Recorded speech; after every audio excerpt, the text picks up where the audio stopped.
friends, and welcome to Simply Libby, formerly known as Keto with Libby. If you're wondering why that change happened, I will put the video at the very end of this one so you can go watch all about that after you finish this video. But today I'm going to be completely vulnerable and transparent with you guys. As I always am on my channel, I try to be as real as possible, and today is going to get pretty real. So let's get started.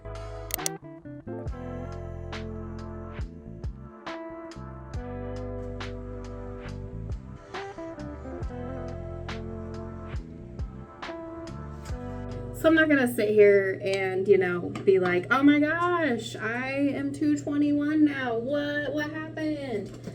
I knew what's been going on with myself lately, and I know that I've gained a lot of weight back. Obviously, I started my journey 2 years ago, basically almost exactly 2 years ago. Where did you come from?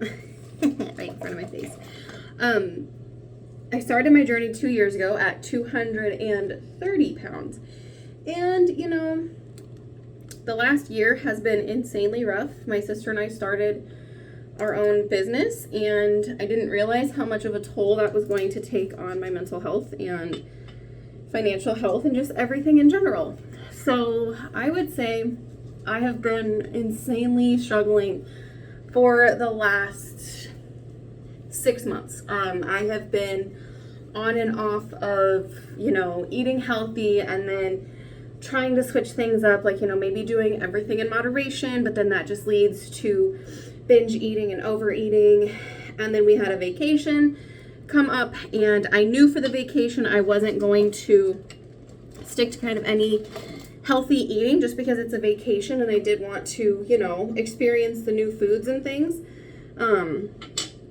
But yeah, I have kind of lost focus on where I started for sure. Obviously, one of my main goals is to prevent type 2 diabetes, and the way I'm eating right now is definitely how I got pre-diabetic in the first place.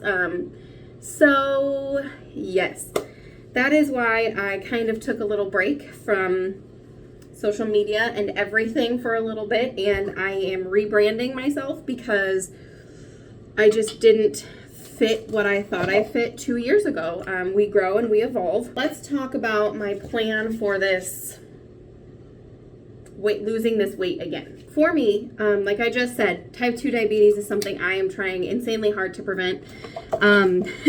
Obviously not super hard the last couple weeks, or the last 6 months, but it is something that I am desperately trying to prevent. It has wreaked havoc on my family for so long.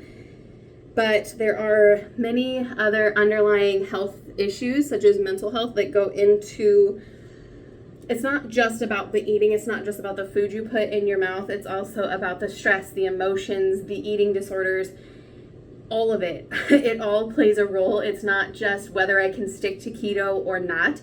That is maybe like the tip of the iceberg, when in reality, all the other things underneath are going to affect that as well. My plan moving forward is to obviously get back into the way of eating that makes me feel my absolute best, which is ketovore, all of those kind of things, eating a very low carb lifestyle. It helps with my binge eating, it helps with my mental health. And I know people will be like, well, if it helps with your binge eating and mental health, how come you gained back 30 pounds? How come you, fell off the wagon again? Life's hard, and there's always going to be things that knock you down, and sometimes those things keep you down for a while and longer than you want them to, and that's okay. It's really okay. I'm not as disappointed as I thought I was going to be stepping on the scale. It kind of confirmed what I've known has been happening for the last 6 months. But now that our vacation and everything is done, I have no more reasons or excuses to not get back to the way I was, and it's just time for a change for, my whole family. So I haven't stepped on the scale in a while, and that was like the first time I've stepped on the scale, and Again, I wasn't shocked with the number, but I'm not super duper happy with the number. But the whole reason that I wanted to make this video is because I want to make a few key points about what we see on the internet and what people portray their journeys to health as. They kind of portray it as like this linear upward trend where nothing goes wrong most of the time. You start, you have this awesome motivation, and you just lose all the weight. You know, you're going all the progress. That's not everybody's case, and it has never been my situation, and I don't think it will ever be my situation. So I just want to make a few key points and try to share what my real health journey has looked like. So I do feel like there is this stigma or this kind of negative connotation around gaining weight back once you have started losing weight. People just kind of assume that you've either given up or you have failed and you've stopped trying.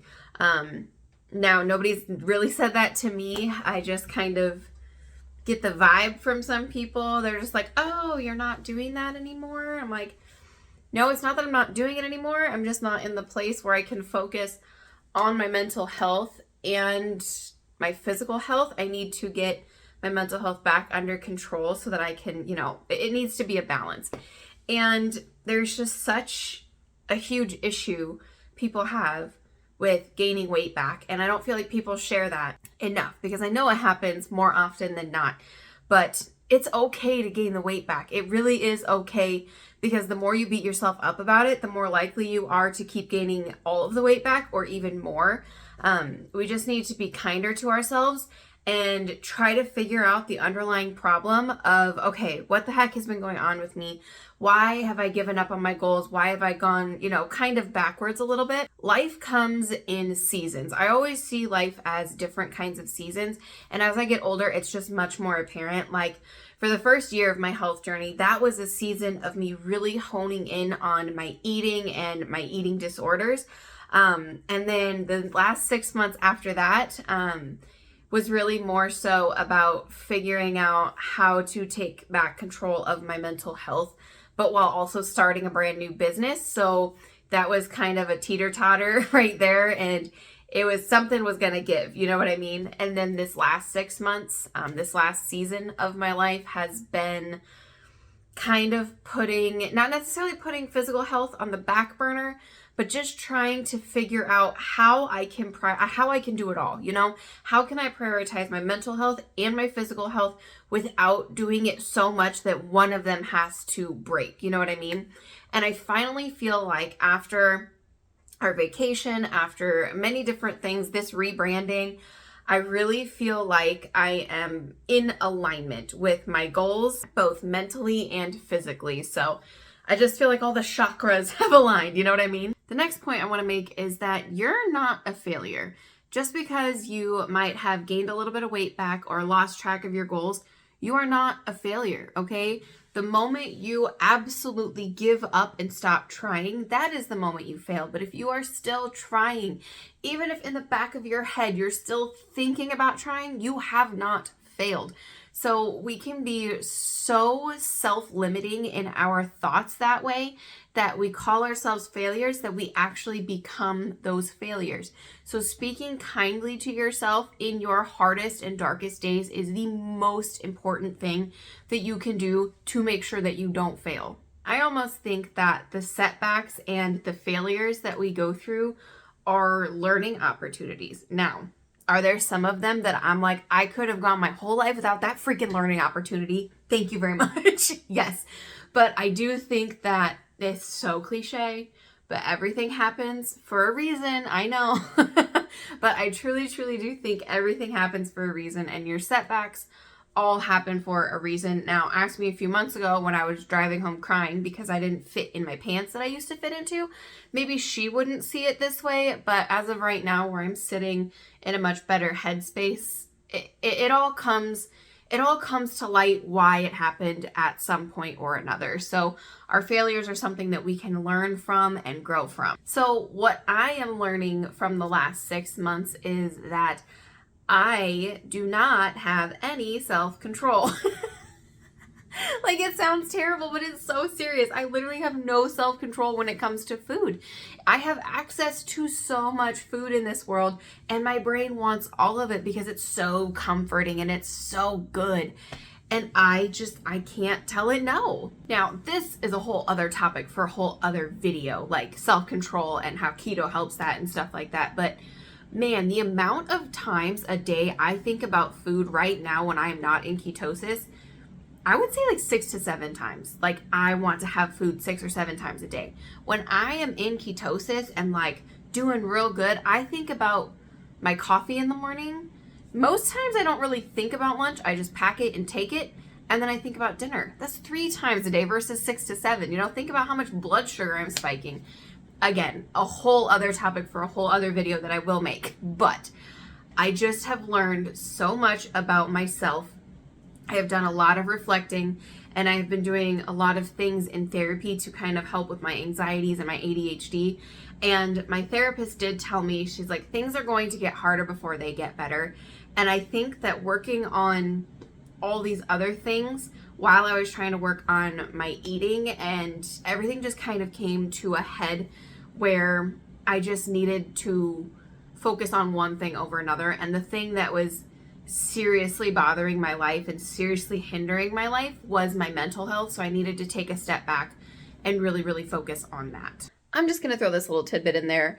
Also, learning to love yourself during the entire process, whether you are 230 pounds, 190 pounds, and then back up to 220 pounds. Loving yourself throughout the entire process has been something I never thought that I would be doing, but I find myself trying to appreciate my body at every step of the way, and it's not easy. And every day I look in the mirror, I want to say something negative to myself, or when I'm taking pictures and videos for this video specifically, I want to say negative things to myself, but in the end, that only hurts me more than helps me. So working on your positive self-talk and working on just saying nice things to yourself regardless of where you are, really, really does make a huge difference. So you guys, I am beyond excited for this new chapter in my health journey. As you guys know, I'm going to continue with a keto lifestyle, and that is not going anywhere. But I said in my other video when I brought up rebranding that I just didn't feel in line or wanted to be put in this box of just keto. So I really hope that you guys like the content moving forward. I appreciate every single one of you that is here. The keto lifestyle isn't going anywhere. I'm just going to be more in line with what I feel like my health journey has been. So thank you guys so much for joining me today. I love each and every one of you, and I will see you in the next one. Bye.